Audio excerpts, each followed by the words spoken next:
Assalamualaikum warahmatullahi wabarakatuh. Salam sejahtera bagi kita semua. Selamat pagi semuanya. Semoga selalu dalam keadaan sehat walafiat tanpa kurang suatu apapun. Alhamdulillah, kali ini saya akan menyampaikan orasi saya tentang pandemi COVID-19 di Indonesia. Indonesia itu indah. Indonesia itu kaya akan keberagaman suku, ras, dan agama. Indonesia juga disebut sebagai negara maritim. Selain negara maritim, Indonesia disebut sebagai negara kepulauan. Karena negara Indonesia memiliki wilayah yang terdiri dari banyak pulau. Indonesia dikenal pula sebagai negara agraris, karena sebagian besar penduduk Indonesia mempunyai mata pencaharian di bidang pertanian atau bercocok tanam. Selain itu, Indonesia juga dikenal hasil perkebunannya, antara lain karet, kelapa sawit, tembakau, kapas, kopi, dan tebu. Tapi untuk pertama kalinya, Indonesia mengalami masalah besar di segala sektor. Bukan karena dijajah kembali oleh Belanda, tetapi ini lebih meresahkan. Bukan hanya Indonesia, hampir seluruh negara di dunia sedang mengalami hal yang sama. Karena hanya satu penyebabnya, yaitu virus corona. Apa itu virus corona? Coronavirus merupakan keluarga besar virus yang menyebabkan penyakit pada manusia dan hewan. Pada manusia, biasanya menyebabkan penyakit infeksi saluran pernapasan, mulai flu biasa hingga penyakit yang serius seperti MERS dan SARS. Coronavirus jenis baru yang ditemukan pada sejak kejadian luar biasa muncul di Wuhan, Cina pada Desember 2019. Kemudian diberi nama SARS-CoV-2 dan menyebabkan penyakit Coronavirus Disease 2019 atau COVID-19. Setelah virus corona menyebar, WHO mengumumkan COVID-19 sebagai pandemi global.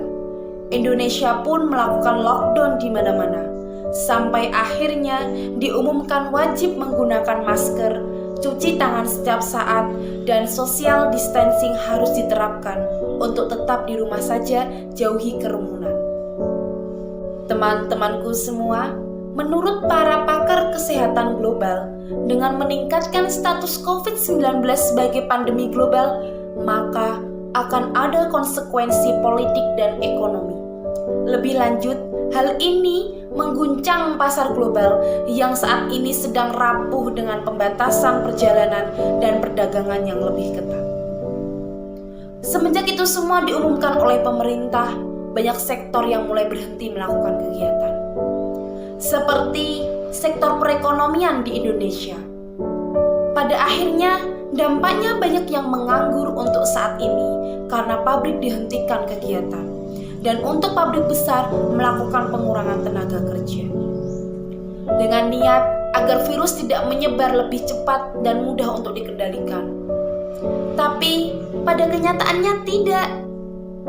Virus corona tetap menular ke siapa saja yang daya tahan tubuhnya melemah. Anak bayi pun akan terkena virus tersebut jika tidak diberi penanganan khusus setelah dilahirkan. Na'udzubillahi min dzalik. Kendati begitu, Jokowi menekankan Indonesia tidak menyerah begitu saja dengan kondisi tersebut. Dia meminta agar perwira TNI Polri memanfaatkan pandemi corona untuk mengembangkan teknologi industri. Selain itu, Jokowi ingin perwira TNI Polri ikut menyelesaikan krisis yang dialami negara saat ini. Di sisi lain, dia meminta para perwira pintar membaca peluang dan tantangan dunia ke depan.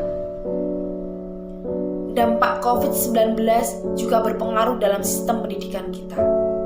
Setelah kabar berita COVID-19 masuk Indonesia, semua elemen pendidikan dari tingkat PAUD, TK, SD, SMP, SMA, dan sampai perguruan tinggi diliburkan total.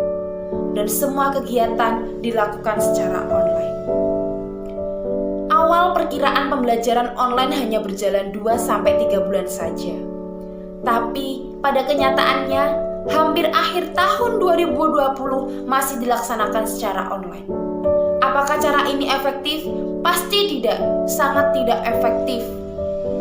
Apalagi yang tingkat perguruan tinggi masih belum ada kejelasan kapan mulai aktif masuk kembali ke kampus melakukan pembelajaran secara offline atau tatap muka.